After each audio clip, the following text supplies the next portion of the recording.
Motivational speaker Ty Howard said, "You'll never heal or move on from a bad situation if you keep going back to it."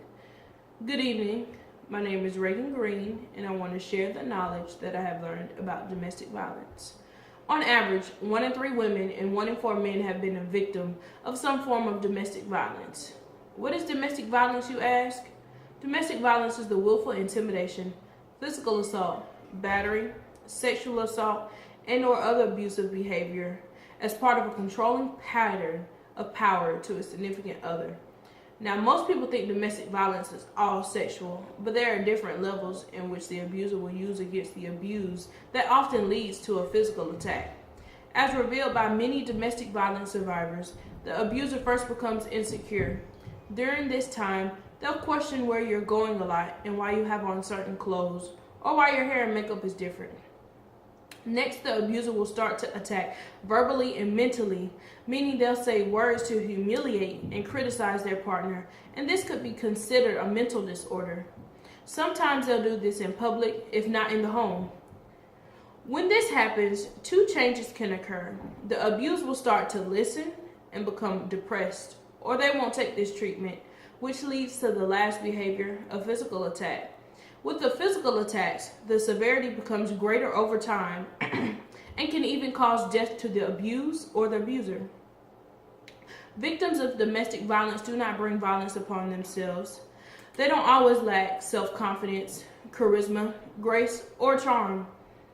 They could be the brightest person in the world. Now, some victims fight back in efforts to defuse the situation. Every relationship differs, but it's all about gaining control and power over the partner. And most of the time, they're law-abiding citizens, but behind closed doors, they're a totally different person. Now, I know you're wondering if a person is beaten, humiliated, and depressed after a person has been attacked. Why would they stay? In most cases, the abuser will become more violent. The abuser will hurt or kill them. The abuser will hurt or kill the children, pets, and even ruin finances. They feel it breaks religious or family practices. They lack of knowledge for access to safety and support. They think family and friends won't believe them. It's a cycle. There are periods where the relationship is calm, and then there are times caused by tension where the abuser will amp up the abuse. As the cycle continues, a lot of relationships and appearances are changed, such as being around friends or family. They don't go out as much as they used to. You may stray away from religious practices. You don't wear makeup anymore or get your hair done, and all of this happens because of one person. But when you find the strength and courage to leave, there are options you can choose to help you get out of that situation. Call your local sheriff's office or police office and have them arrested and get a restraining order put out on them.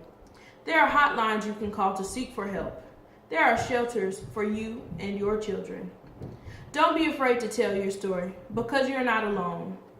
Thank you, Probation Officer Rashida Castleberry, for helping me with this presentation. Also, a special thanks to the National Domestic Violence Hotline, the National Coalition Against Domestic Violence, and the anti-violence website of the YWCA Northwest Georgia. If you know anyone dealing with domestic violence, or you yourself are dealing with it, just know that you are not alone, and there is help out there if you need it. Stop the violence today. Thank you.